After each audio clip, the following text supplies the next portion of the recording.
Tu as fait de nous les sacrificateurs dans ton royaume. Tu es le créateur du ciel, le pourvoyeur spirituel et matériel. La Bible dit, tu ne dors ni ne somnoles. Tu veilles sur notre vie. Nous voulons remettre ce moment de partage entre tes saintes et divines mains. Que le Saint-Esprit, celui qui est le nez de la création, l'Esprit de la lumière, l'Esprit de feu, l'Esprit de vie, que le Saint-Esprit illumine nos cœurs, que le Saint-Esprit restaure notre cœur, que le Saint-Esprit nous instruit dans la sagesse, que le Saint-Esprit nous guérisse à travers cette parole, que le Saint-Esprit puisse activer notre foi dans une dimension que nous n'avons jamais expérimentée, que le Saint-Esprit élargisse l'attente de cette église, que le Saint-Esprit puisse glorifier Jésus en cet instant, en libérant sa puissance, que le Saint-Esprit m'ouvre dans notre cœur, que le Saint-Esprit déploie son autorité en ces lieux, afin que notre entendement soit fixé vers le trône de grâce. La Bible dit, tu as formé tes serviteurs dans les conseils de ton trône de grâce. Nous croyons qu'à chaque moment où nous serons dans ta présence, il y a quelque chose de plus que tu nous accorderas. Et nous remettons ce moment entre tes saintes et divines mains. Nous te disons merci pour la disponibilité et merci pour la santé que tu nous accordes. Au nom de Jésus-Christ de Nazareth, nous disons gloire et louange à toi, Seigneur Jésus-Christ. Amen. Amen. Yes. Acclamons très fort le Seigneur. Amen. Amen. Nous pouvons nous asseoir. Nous sommes en train de parler sur la restauration. La restauration était notre thème de dimanche passé. Nous avons dit que lorsqu'il y a restauration, c'est automatiquement parce qu'il y avait destruction. Et nous avons démontré comment est-ce que le diable joue le rôle de détruire la vie des gens que Dieu a créés, des personnes que Dieu a fait à son image. Et la démonstration était sur l'évangile de Jean chapitre 10, verset 10, que nous avons dit que le voleur, le diable ne vient que pour voler, et il vient que pour égorger, il vient que pour détruire. Il ne peut pas venir pour bénir, il ne peut pas venir pour réparer. Lui, c'est un destructeur, il est celui qui détruit. Et Dieu met dans notre vie, il nous présente, si vous voulez, un plan pour sortir de la situation à laquelle nous avons été imposés par le diable. Amen. Amen. Et Dieu va donner plusieurs étapes que nous devons suivre. Pourquoi? Parce que Dieu veut que nous puissions être réparés, construits de nouveau, et Dieu veut remettre des choses qu'il nous avait données à sa place initiale. Amen. Amen. Donc voilà, nous allons lire Jérémie chapitre 1. Nous commençons par le livre de Jérémie, prophète Jérémie, chapitre 1. Jérémie chapitre 1, verset 4 à 5. Jérémie chapitre 1, verset 4 à 5.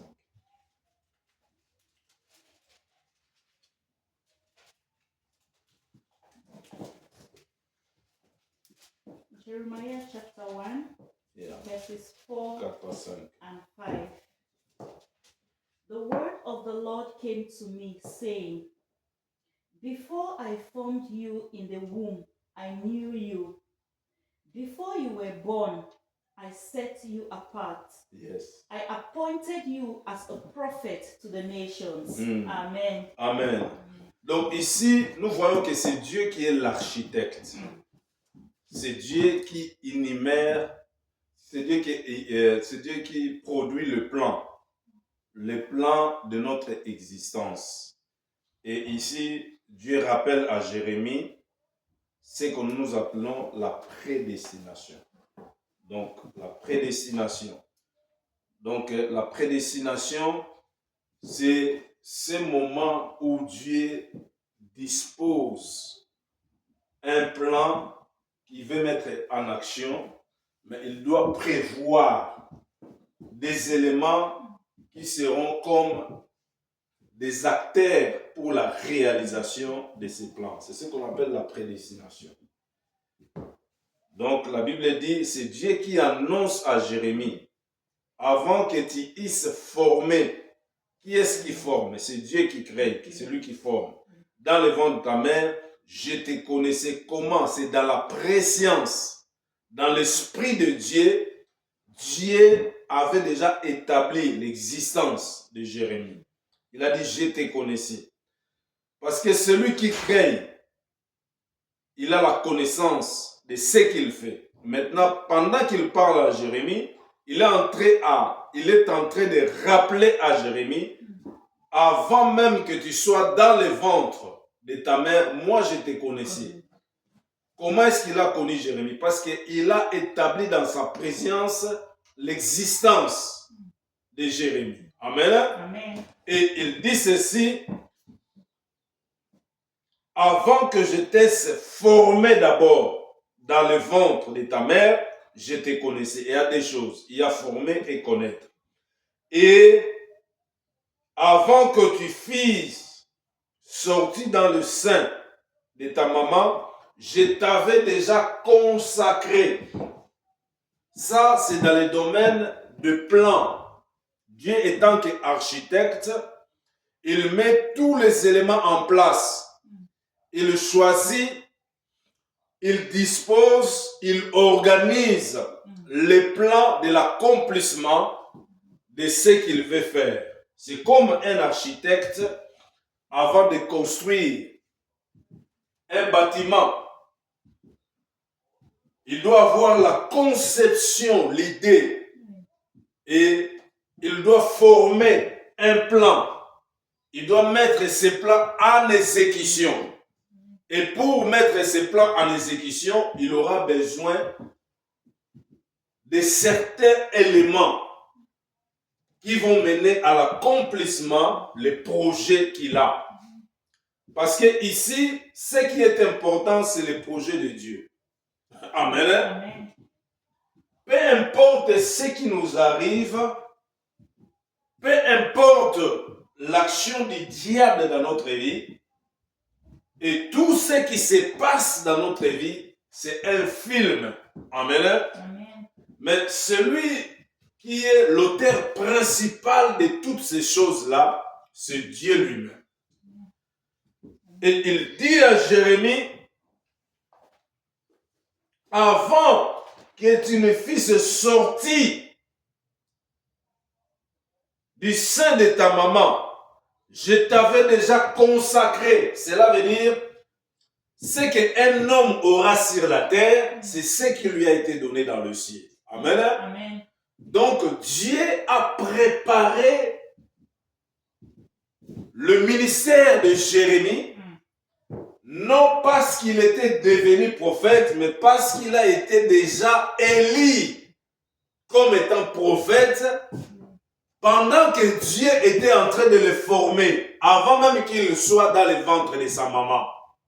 Et lorsqu'il sort dans le ventre de sa maman, les choses que Dieu avait préparées pour sa vie commencent à prendre place un par un, et Dieu dispose le temps pour faire les choses. Parce qu'il a le contrôle du temps et des circonstances. C'est lui qui forme, c'est lui qui crée, c'est lui qui conçoit le plan et c'est lui qui met en action ces plans. Amen. Amen. Donc, dans le plan de Dieu, nous allons voir ce qui se passe dans le livre des Romains. Avant d'entrer dans le livre des Romains, nous allons finir ces versets.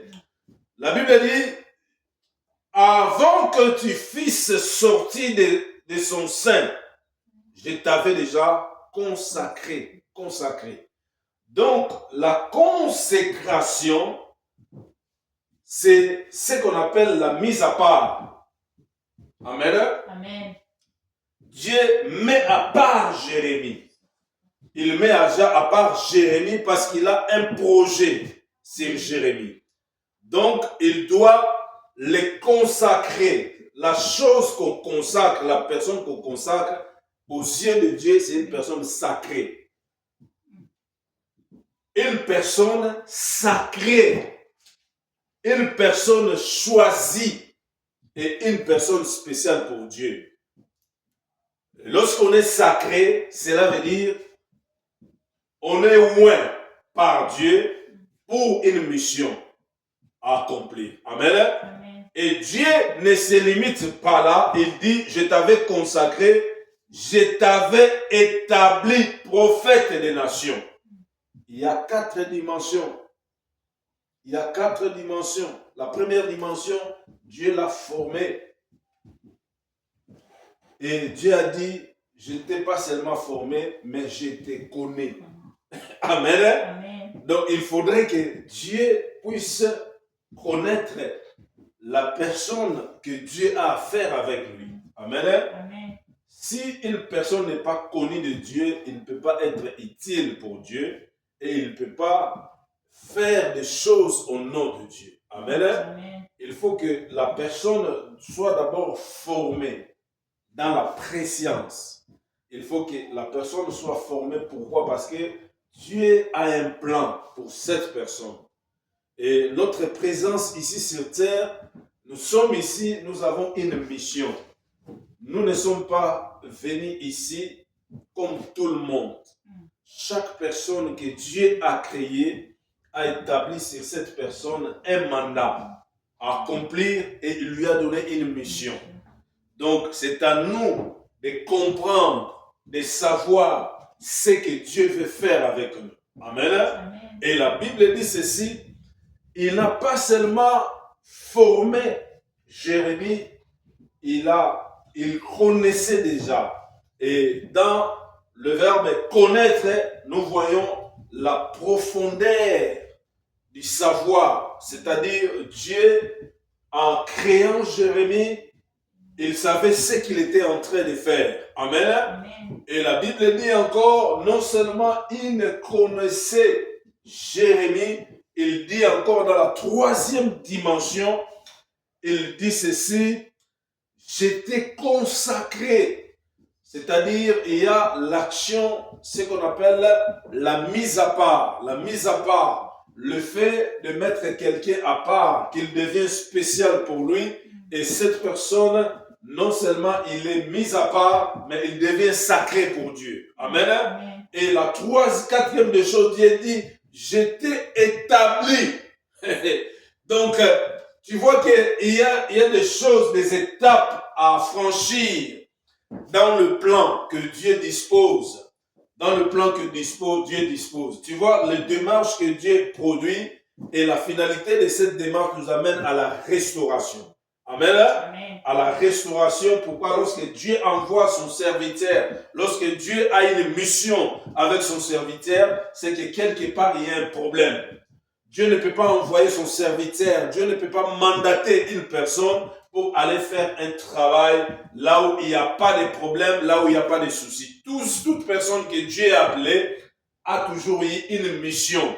C'est-à-dire, il faut qu'il y ait un travail pour réparer ce qui est détruit, pour réparer ce qui a été détruit totalement. Amen. Amen. Jérémie, lorsqu'il vient en Israël, il vient comme un prophète pour rappeler, amen, Amen. pour annoncer les malheurs, pour annoncer ce qui doit arriver. Amen. Amen. Jérémie, il vient pour dire aux gens de ses contemporains que Dieu va frapper. Dieu va faire ceci. Si vous ne vous conformez pas, amen, Amen. à la volonté de Dieu.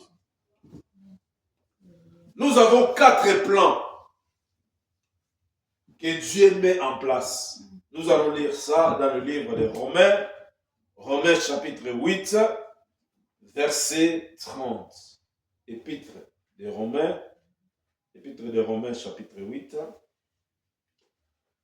Épître des Romains, chapitre 8. Romains 8.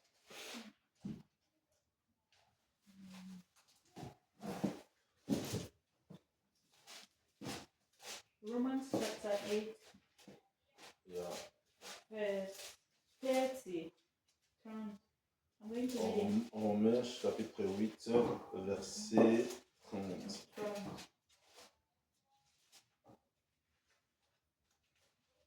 Voilà, Romains 8, 30.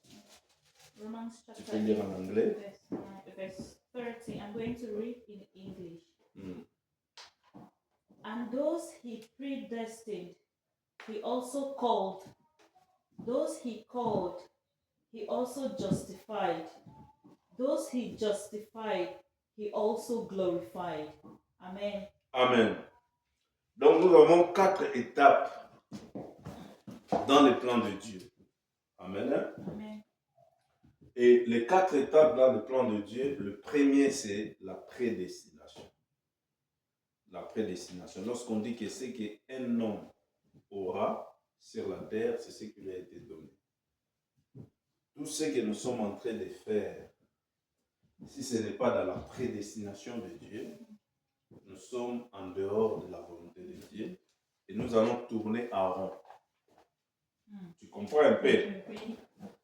Si tout ce que tu fais dans la vie n'a pas été prédestiné, cela veut dire que tu es en dehors de ce que Dieu avait prévu pour toi. C'est pour ça qu'il dit à Jérémie, je te connaissais parce que c'est moi qui t'ai formé. Amen. Amen. Ça c'est la première chose dans le plan de Dieu. Pourquoi dans le plan de Dieu? Parce que Dieu c'est un architecte. Dieu ne fait rien sans prévoir. Dieu ne prend pas des personnes à la surprise. Et Dieu ne choisit pas des personnes à la surprise. Pourquoi? Parce que Dieu connaît ce qu'il choisit. Et ce qu'il choisit, Dieu, c'est lui qui les a formés. Amen. Amen. Alors, tout ce que tu peux vivre pendant ton existence sur la terre, moi j'appelle ça, c'est l'école de Dieu. L'école de Dieu. Pourquoi? Parce que si tu connais le plan que Dieu a pour toi, pour ta vie, tu connais déjà ta prédestination. Et Dieu dit dans le livre de Jérémie, chapitre 29, verset 11, moi-même je connais les plans. On va lire ça avant d'aller très loin. Jérémie, chapitre 29, verset 11. Après, on va revenir sur Romains. Jérémie, on rentre à Jérémie, chapitre 29, verset 11. Nous lisons la Bible. Tu peux lire en anglais.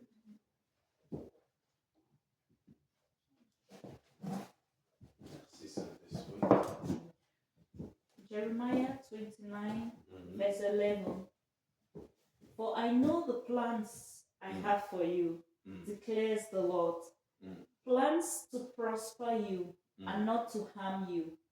Plans to give you hope and a future. Amen. Amen. Car je connais. Il a dit à Jérémie, c'est moi qui t'ai formé et je connais. Amen. Amen. Ici, il dit, car je connais les projets que j'étais, car je connais les projets que j'ai formés sur vous. Il a dit les projets que j'ai formés sur vous. Donc, dans tout ce que nous pouvons faire, la première des choses, nous devons faire un effort de connaître les projets de Dieu pour nous. Les projets que Dieu a pour nous. C'est très important. Pourquoi? Parce que nous n'allons pas tâtonner. Dans notre prière, nous devons demander le plan de Dieu pour nous. Et nous devons connaître les projets de Dieu. Il y a des choses. Le plan de Dieu pour nous et les projets. Les projets aussi, c'est un plan. Mais les projets, c'est un plan à venir, un plan qui va être exécuté, un plan qui doit être accompli. Amen. Amen. Pour nous. Parce que il y a des fois, nous faisons des choses sans connaître le plan de Dieu qu'il y a pour nous. Nous voulons faire des choses sans pour autant savoir si nous avons été prédestinés à ces choses. Voilà pourquoi les résultats ne suivent pas. Amen. Amen. Tu vas tâtonner, tu vas faire des efforts, des sacrifices. Peut-être que Dieu n'a pas prédestiné pour toi à ces choses-là que tu es en train de chercher. Et il dit à Jérémie, car je connais les projets que j'ai formés sur vous, dit l'Éternel, les projets de paix et de non de malheur. Pourquoi? Parce que lorsqu'il établit un plan et lorsqu'il forme un projet pour une personne, les souhaits de Dieu, que ce projet soit un projet de bonheur. Un projet de bonheur. Donc ça, c'est un signal pour nous de savoir que si le projet que nous établissons, si ça vient de Dieu, ça ne peut pas être accompagné de malheurs. Amen. Amen. Alors, lorsqu'il y a des malheurs, lorsqu'il y a des blocages, nous avons des signaux spirituels qui révèlent que nous ne sommes pas dans le plan de Dieu. Nous pouvons être dans le plan des hommes, mais pas de Dieu. Parce que dans le plan de Dieu, le projet est de bonheur et non de malheur, afin de vous donner un avenir. Cela veut dire, lorsqu'il parle de l'avenir, il parle de la bénédiction. Amen. Amen. Afin de vous donner un avenir. L'avenir, lorsque Dieu projette sur l'avenir, il parle des résultats du projet. Les résultats du projet est très important. Ce sont des signaux qui montrent réellement que non, ce projet vient de Dieu. Et ce plan que Dieu établit est à notre bénédiction, où ça nous amène à la réussite. Amen. Amen. Parce que lorsque Dieu ne parle pas dans la prophétie, Dieu peut nous orienter dans sa parole. Parce que la parole a toujours été la vérité. Amen. Amen. Et la parole est une prophétie ancienne que Dieu a déjà parlé. Si nous ne attendons pas Dieu, nous cherchons la direction de Dieu dans notre vie, dans un domaine quelconque. Si nous voulons que Dieu nous oriente, qu'il nous parle, parce que nous sommes bloqués, si Dieu ne parle pas, nous faisons recours à la parole de Dieu. Pourquoi? Parce que la parole de Dieu, c'est une prophétie ancienne. Dieu avait déjà parlé. Amen. Amen. Nous pouvons, à partir de la parole de Dieu, trouver les directions à suivre. Parce que la Bible dit la parole de Dieu, c'est une lampe à nos pieds. Psaume chapitre 119, verset 105. Une parole à nos pieds et une lampe vers les sentiers par lesquels nous passons. Donc, si nous nous appuyons dans la parole de Dieu nous donne des résultats et des réponses à nos problèmes. Et la parole de Dieu nous dirige, nous oriente. La parole de Dieu nous corrige. Là où nous avons fait défaut, et la parole de Dieu nous révèle ces dons. Nous voulons que Dieu puisse nous parler. Amen. Amen. Et il dit un avenir de l'espérance et un avenir et de l'espérance. Amen. Amen. Lorsque Dieu agit dans ta vie, ça augmente ta foi. Amen. Amen. Amen. Et la foi, lorsqu'elle est augmentée, la foi, lorsqu'elle monte, elle fait aussi grandir l'espérance. Amen. Amen. Et la Bible dit, espérant contre toute espérance. Nous savons que Dieu n'est pas un menteur. Amen. Lorsque Dieu dit quelque chose, il accomplit et ce qu'il a dit dans sa parole. Nous allons retourner vers l'épître des Romains pour finir ce que nous avons commencé. Nous avons dit que la première des choses dans la restauration, ce que nous devons connaître, ce que nous devons savoir. Dieu ne vient pas seulement nous réparer. Il ne vient pas seulement nous reconstruire. Mais nous devons savoir la cause de cette restauration. Pourquoi nous nous sommes retrouvés dans cette position? Le dimanche passé, je parlais du péché. Amen. Amen. Aujourd'hui, j'aborde un autre angle de la restauration. Le dimanche passé, je parlais du péché et je parlais de comment sortir de là où nous avons ouvert les portes pour le diable. J'ai donné la conversion, la repentance. C'est ça, ce qui nous libère. Parce que le diable n'a pas plus de pouvoir que toi. Amen. Amen. C'est toi qui lui donnes, tu es en train de lui donner l'autorité et le pouvoir d'entrer dans ta maison. Parce que lorsque tu ouvres les portes, le diable entre. Et aujourd'hui, nous nous sommes orientés, le Saint-Esprit nous oriente pour connaître les démarches maintenant que Dieu vient à nous pour nous restaurer.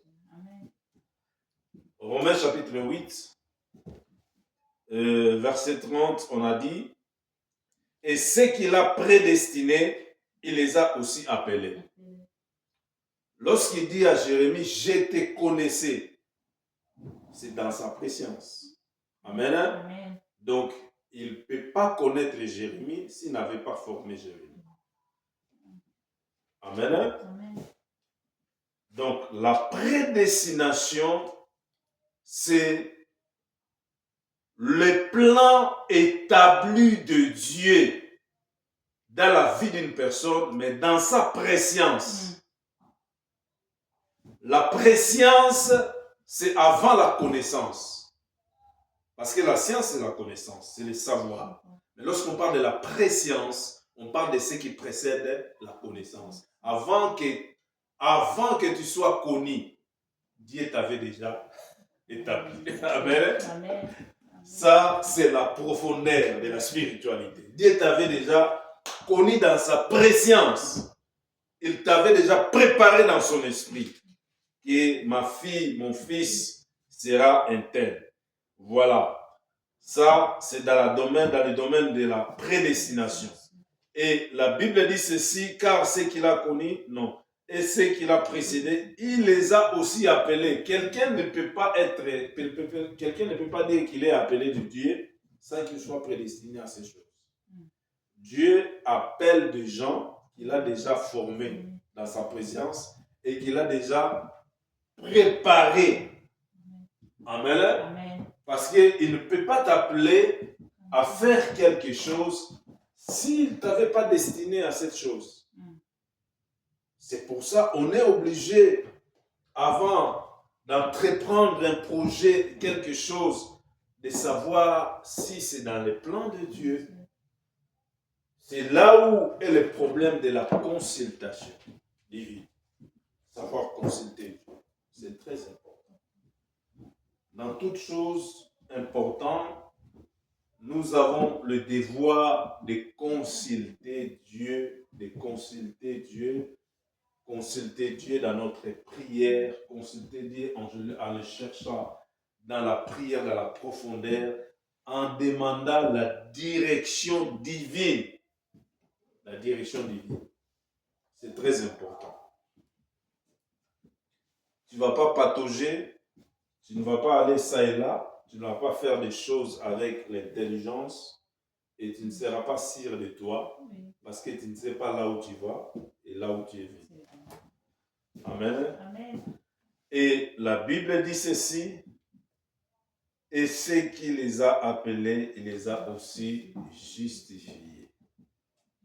La justification, c'est le droit établi de Dieu comme quoi que Dieu dit oui et amen à toi.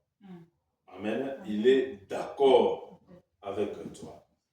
Parce que le ministère de la justification, c'est le ministère du Christ. Il est établi dans notre vie, non par nos œuvres, mais par notre foi à Christ, attestée à travers nos œuvres. Parce que la foi sans les œuvres est une foi morte. Dieu te justifie Cela veut dire il t'accepte comme étant celui qu'il appelle. Lorsque tu as les mandats de Dieu, personne ne peut t'arrêter. Amen. Amen. Lorsque Dieu te donne les mandats, personne ne peut t'arrêter. Ni les diables, ni les hommes, ni les puissances occultes ne peuvent pas t'arrêter parce que tu as un sceau de Dieu. Abraham a dit, et il s'appuie sur leurs chars, sur leurs chameaux, nous nous appuyons sur le Dieu d'Abraham, d'Isaac et de Jacob. Amen. Alléluia. C'est très important d'avoir les mandats de Dieu. C'est très, très important que Dieu te donne les mandats, qu'il te justifie. S'il te justifie, c'est-à-dire la voie est libre.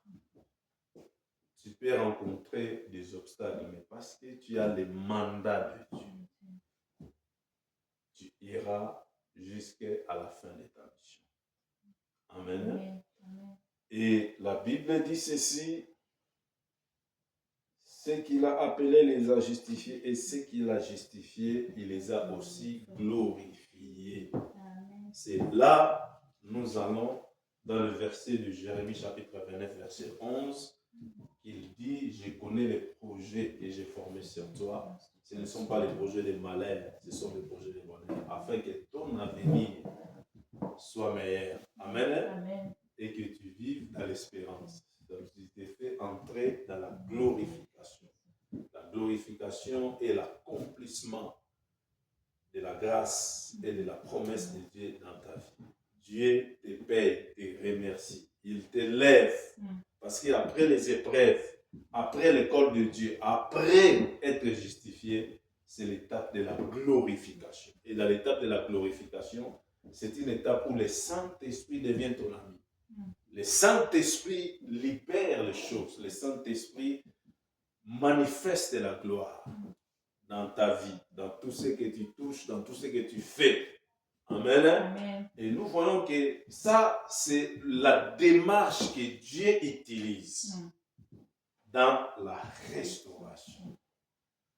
Nous voyons que nous avons des choses à faire. Et Dieu a un plan pour nous à établir. Et si nous connaissons le plan que Dieu a pour nous, nous n'allons pas patauger. Nous n'allons pas faire ça et là. Amen. Amen. Donc, nous allons marcher par la foi. Parce que nous savons que nous avons quoi? Un mandat de la part de Dieu. Peu importe ce qui nous arrive, ce que nous croiserons, nous savons que Dieu est au contrôle de la situation. Amen. Parce qu'il a dit, je serai avec toi tous les jours de ta vie. Je ne t'abandonnerai en aucun cas. Je ne te délaisserai en aucun cas. Donc, c'est-à-dire qu'il pleuve ou qu'il neige, qu'il y ait sécheresse, qu'il y ait disette, qu'il y ait abondance. Si j'ai le mandat de Dieu, je ne peux pas me faire souci. Amen. Amen. Si je ne me suis pas compromis avec Dieu, je ne me fais pas de soucis. Donc, c'est-à-dire, ce qui arrive, c'est Dieu qui sait qu'est-ce qui arrive. Amen. Amen. S'il m'arrive quelque chose que je ne peux pas m'en sortir, je vais simplement consulter Dieu. Israël avait le mandat. À un moment donné, ils étaient bités. Il y avait des obstacles. Qu'est-ce qu'il faisait? Il allait toujours consulter Dieu pour savoir réellement qu'est-ce qui se passe. Parce que des choses qui surpassent l'entendement humain, des choses qui sont au-delà de ta compréhension, c'est seulement Dieu qui est capable de t'orienter. Amen. Amen. Donc voilà.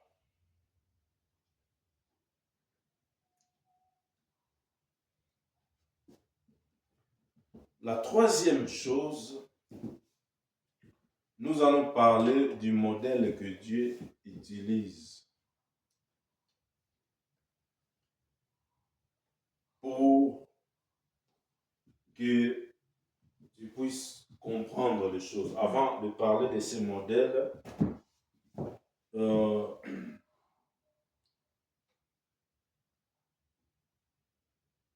nous allons parler de, oui, le modèle que Dieu veut que tu sois. Le modèle que Dieu veut que tu sois pour que ces choses puissent arriver dans ta vie. Parce que nous sommes en train de parler de ces choses, mais c'est toute une vie d'une personne.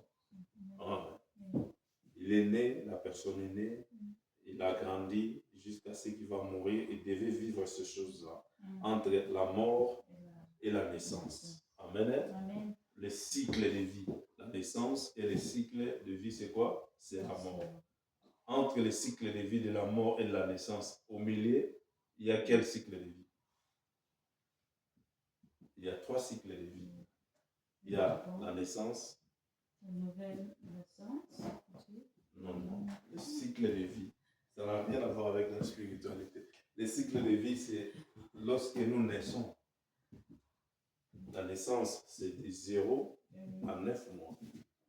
C'est vrai, non? Oui. Mais nous commençons à compter l'enfant lorsqu'il vient au monde. Mais normalement, lorsque l'enfant vient au monde, il n'a pas un jour. Est-ce qu'il a un jour? Mais pourquoi nous disons qu'il vient de naître? On lui donne la date de naissance. Ça, c'est le monde. Mais quand il est dans le ventre de sa maman, avant qu'il naisse, il a déjà 9 mois. Ça ne compte pas pour les hommes, mais pour Dieu, ça compte. C'est pour ça qu'il a dit à Jérémie, je te connaissais avant même que tu sois dans le ventre de sa mère. Et les hommes parlent des cycles de vie. Lorsqu'ils voient la vie. Amen. Amen. Mais Dieu parle de la vie pendant que la personne conçoit. Ça, c'est la spiritualité. Je ferme la parenthèse. Dieu, le modèle que Dieu veut que nous soyons, pour que ces choses-là arrivent dans notre vie, Dieu veut que nous soyons spirituels. Nous ne réfléchissons pas simplement avec notre mémoire, mais nous sommes des personnes qui sont spirituelles. Être spirituel veut dire quoi? Être spirituel veut dire transcender les limites de tout ce qui est physique. Être spirituel, ce n'est pas seulement être chrétien. Être spirituel, c'est transcender d'abord les limites de tout ce qui est physique. Donc, si tu es chrétien, il faut chercher la spiritualité chrétienne. Parce qu'il y a plusieurs spiritualités. Et être une personne qui cherche à connaître Dieu. Être extra-biblique. Tu connais la Bible. Tu connais le début et la fin de la Bible. Si tu restes dans la Bible et que tu ne développes pas la spiritualité, donc tu vas rester dans la Bible. Tu vas connaître le Dieu de la Bible. Ce n'est pas mauvais. Mais tu ne peux pas avoir des expériences avec Dieu. Amen. Chercher à voir l'histoire avec Dieu. Connaître Dieu dans des moments de détresse pour ta vie. Parce que tout ce que Dieu a fait avec des hommes dans la Bible, à cette époque-là, ils n'avaient pas la Bible. Mais ils ont expérimenté des choses avec Dieu. Voilà pourquoi on a donné plusieurs noms à Dieu. Jehovah Rapha, Jehovah Nissi. Pourquoi? Parce que Jehovah Rapha, il a guéri, Jehovah Nissi, il a fait ceci, Jehovah, je peux dire El Tayoun, tous les noms qu'on donne à Dieu, c'est par rapport à une histoire. Donc, en d'autres termes, être spirituel, chercher à avoir une histoire personnelle avec Dieu. Dans ta vie chrétienne, chercher la face de Dieu. Chercher à découvrir ce que Dieu est pour toi.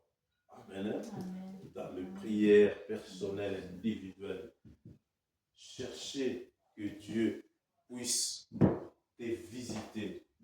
Chercher que Dieu puisse travailler dans ta vie. Chercher que Dieu puisse t'exceller dans la spiritualité. Que ta foi produit des choses. Que ta spiritualité déclenche les grâces les dons. Amen. Dans ces concepts-là, tu vas comprendre Dieu autrement. Tu vas comprendre que Dieu n'est pas limité seulement dans sa parole. Parce que la révélation, c'est quelque chose de progressif. Depuis que Dieu a commencé à se manifester, Dieu progresse dans la révélation. Il ne reste pas ou il ne fait pas seulement la même chose. Il progresse. Et tout ce que Dieu fait n'est pas écrit dans la Bible. Il y a des choses que Dieu a fait avec des gens extraordinaires, mais nous n'avons pas eu la chance de les voir dans la Bible. Donc avec toi, Dieu peut continuer l'histoire des Actes des Apôtres. Il peut faire des choses dans ta vie. Et à travers ces choses-là, que tu puisses comprendre vraiment la grandeur de Dieu. Amen. Amen. Dieu peut utiliser tout celui qu'il veut. Il fait grâce à celui qui veut faire grâce. Il peut parler même sur un animal. Il peut se révéler dans la vie de tout le monde. Donc cela dépend du dévouement et de la consécration que la personne doit avoir avec Dieu. C'est pour ça que tu ne peux pas bien les connaître si tu n'as pas marché avec lui. Je vais boire un peu d'eau. Amen. Amen. C'est très important. C'est bien de dire le Dieu d'Abraham. Oui. Est-ce que nous avons la patience d'Abraham? C'est bien de dire le Dieu de Moïse. Est-ce que nous avons la patience de Moïse? C'est bien de dire que le Dieu de Jacob, c'est que Jacob a vécu avec ses deux femmes. Est-ce que nous pouvons aussi supporter ça? Travailler pendant 14 ans pour avoir une femme. Nous devons avoir notre propre histoire avec Dieu. C'est là que la brèche de la spiritualité s'ouvre. Tu vas comprendre Dieu dans son domaine de l'esprit. Parce qu'il est esprit. Amen. Amen. Modèle que Dieu veut que nous soyons spirituels. Et pour être spirituel, la première porte, nous devons être d'abord porteurs de l'esprit de Dieu. Non seulement nous avons reçu Christ qui est l'esprit en nous, mais nous devons à chaque fois être remplis du Saint-Esprit. C'est le Saint-Esprit maintenant qui peut déclencher la vraie spiritualité dans notre vie. Savoir garder Dieu et savoir réanimer son esprit dans notre vie. Parce que si le Saint-Esprit est en action dans notre vie, notre spiritualité se déploie. Donc, c'est le travail de notre âme, le travail de notre esprit et le travail de notre corps. Parce que toutes les étapes là, c'est coïncide et un rôle avec notre spiritualité. Je vais m'expliquer. Si ton corps n'obéit pas à la parole de Dieu, il ouvre des portes. Amen. Pour le diable. Le péché est destiné à l'esprit, mais c'est l'ouverture des portes est liée au corps. Quand tu pêches, c'est le corps qui pêche. Vrai ou faux? Mais c'est l'esprit qui est souillé. Le corps peut subir des conséquences parce qu'il ouvre la porte. Amen. Mais c'est l'esprit qui est souillé. Si l'esprit de Dieu est souillé, cela veut dire au lieu qu'il soit fort, il devient comment? Faible. Et la Bible dit, n'attristez pas le Saint-Esprit que vous avez reçu. Lorsque nous attristons le Saint-Esprit dans notre vie, cela affaiblit notre niveau de la spiritualité. Donc, et notre âme doit être contrôlée par l'Esprit de Dieu. Si notre âme contrôle l'esprit, c'est-à-dire au moins que notre esprit puisse fonctionner normalement, l'Esprit de Dieu qui est en nous, qui est devenu l'esprit, l'homme intérieur, au lieu qu'il travaille, c'est l'âme qui va primer. Si l'âme prime, cela veut dire la manifestation de notre vie sera charnelle. Quand un homme est charnel, c'est son âme qui est plus fort que son esprit. Donc il y a un travail à faire. Et ce travail-là, c'est nous-mêmes qui devons le faire. Il n'y a personne d'autre qui va le faire. Même Dieu ne peut pas descendre pour te dire que ma fille, il sait que tu l'as réussi. Maintenant, c'est à toi de vouloir ce que tu veux devenir. Si tu veux rester religieux, c'est pas un problème. C'est ton choix. Parce que tu as déjà gagné le ciel. Mais si tu veux être spirituel, c'est aussi toi. Amen. Amen. Il y a des chrétiens qui veulent rester, il est normal, il vient à l'église, il prie. Comme on allait à l'église catholique, on te donne les communions, tu prends, tu bois. Allez, c'est fini, tu rentres à la maison. Pour toi, si tu as un problème, tu vois les prêtres. Et le jour de la confession, tu viens, tu dis, prêtre, je fais ceci, il prie pour toi. Ça, c'est le niveau d'être religieux. Amen. Amen. Mais le christianisme, c'est une révélation de Christ. Le christianisme, ce n'est pas une religion, mais c'est une révélation. C'est une doctrine qui nous conduit à être révélés de la personne de Jésus-Christ. Et lorsque nous sommes révélés de la personne de Jésus-Christ, donc nous ne devons pas avoir le même niveau de la spiritualité. Du jour au jour, nous sommes nourris par notre esprit au moyen de la prière, au moyen de la parole de Dieu, au moyen du jeûne, au moyen des sacrifices, au moyen de la vie de la sanctification. C'est-à-dire Dieu en nous va s'exploser. Et lorsque Dieu s'explose en nous, nous devenons une source. Amen. Amen. De bénédiction. Donc voilà, ça c'était la 4e étape. Et ce qu'il faut savoir, de la même manière, le dimanche passé, je parlais du péché. La seule maladie qui peut t'empêcher de vivre le plan de Dieu pour ta vie, c'est le péché. Ça, c'est la 5e étape. La maladie, c'est le péché. Le péché va retarder les promesses de Dieu dans ta vie. Le péché va faire que tu ne montes pas dans la spiritualité. Le péché va retarder tout ce que Dieu a préparé dans son plan pour ta vie parce que tu ne seras pas prêt à recevoir vu que le péché nous éloigne de la gloire de Dieu. Amen. Amen. Dieu est le péché, mais il aime le pécheur. Lorsque nous vivons dans la vie des péchés, cela veut dire que nous sommes en train de s'éloigner de Dieu. Or, si tu vis dans la présence de Dieu attire sa gloire.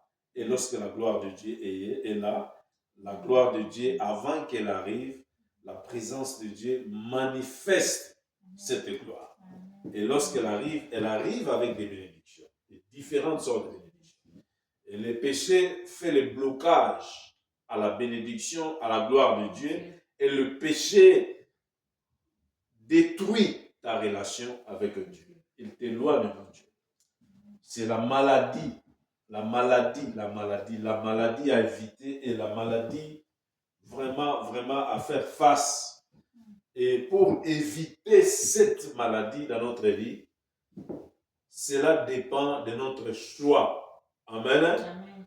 Si tu choisis à vivre une vie de péché, tu connais déjà les résultats.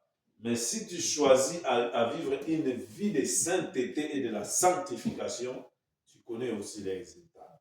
Donc Dieu te donne le choix. Dieu n'est pas un dictateur. Il est là, il te laisse libre de choisir. Et lorsqu'il parle de l'avenir, il veut que tu saches que si tu te conduis selon le plan qu'il a pour toi, ton avenir sera meilleur. Amen. Amen. L'avenir sera meilleur. Aujourd'hui, on va se limiter ici. Nous avons donné 5 étapes. 5 étapes que nous devons à chaque fois savoir dans notre vie le plan que Dieu dispose pour nous. Nous sommes en train de parler de la restauration et nous avons donné 5 clés. 5 clés importantes que Dieu utilise pour nous restaurer, Lorsque un enfant de Dieu connaît ces choses, donc il est sur le chemin de la bénédiction, il est sur le chemin de la gloire et sur le chemin de la gloire. La Bible dit, je connais le projet que j'ai formé sur vous. Nous allons déclarer à Dieu, nous avons pris conscience de ce que c'est lui qui est l'auteur, le réalisateur, l'architecte de notre vie, celui qui conçoit, celui qui prépare, celui qui établit les choses. Nous lui disons merci pour ces projets qu'il a formés. Nous lui disons merci pour son plan qu'il a mis en place pour notre vie. Père, je te dis merci. Merci pour le plan d'avance que tu as formé dans ta préscience. Merci pour les modèles que tu as formés pour ma vie. Merci Jésus. Tu me connaissais avant que j'existe. Tu m'as formé avant que je sois dans le ventre de ma mère. Je te rends grâce pour ce que tu as établi. Merci parce que tu m'as justifié. Ce n'est pas mes œuvres, ce n'est pas mon statut, ce n'est pas ce que je suis, mais c'est parce que tu as voulu que ça soit ainsi. Tu m'as donné un mandat que la terre ne peut pas donner, que les hommes ne peuvent pas donner. Mais toi, créateur du ciel et de la terre, parce que tu m'avais prédestiné, tu avais établi des choses pour que j'entre dans ta gloire, tu me justifies. Si les gens du monde ne me justifient pas, mais gloire soit rendue à Dieu, créateur du ciel, pourvoyeur de la terre, celui qui conçoit les plans, celui qui établit les choses, celui qui planifie. Il m'a justifié, il m'a accepté, il m'a mandaté, il m'a dit, vas-y, je serai avec toi tous les jours de ta vie. Je ne t'abandonnerai en aucun cas, je ne te délaisserai en aucun cas. Je n'ai pas un mandat des hommes, j'ai le mandat divin. J'ai le mandat divin, le diable ne peut pas m'arrêter, les hommes ne peuvent pas m'arrêter, le monde des esprits ne peut pas m'arrêter, les esprits méchants ne peuvent pas m'arrêter, les esprits occultes ne peuvent pas m'arrêter, parce que j'ai un mandat. J'ai reçu un mandat divin, le mandat qui vient de Dieu, le mandat qui a été préparé par Dieu. Je crois dans mon cœur, dans mon esprit, que Dieu est avec toi. Et si Dieu est avec toi, qui sera contre toi? Parce que celui que Dieu établit, personne ne peut l'arrêter. Seigneur, merci. Tu m'as justifié. Tu me glorifieras. Le monde comprendra que c'est toi qui m'as appelé. Le monde comprendra que c'est toi qui es avec moi. Le monde comprendra que c'est toi qui m'avais choisi. Le monde comprendra que c'est l'ère de Dieu qui est arrivé. Et lorsque l'ère de Dieu arrive, les choses s'ouvrent. Les choses deviennent faciles. Les choses sont à ma portée. Les bénédictions que tu avais prévues, Seigneur, tu les prévois. Seigneur, tu les présentes. Seigneur, tu les établis. Nous te bénissons ce matin pour cette parole. Laisse que le Saint-Esprit, celui qui est le mandataire de l'évangélisation, accomplisse cette parole dans mon cœur, dans le cœur du pasteur B, dans le cœur de tout celui qui écoutera cette parole, afin que cette parole soit pratiquée, cette parole produit les œuvres au nom puissant et glorieux de notre Seigneur Jésus-Christ. Nous t'avons si prié en disant gloire et louange à toi, Seigneur Jésus-Christ. Amen. Amen.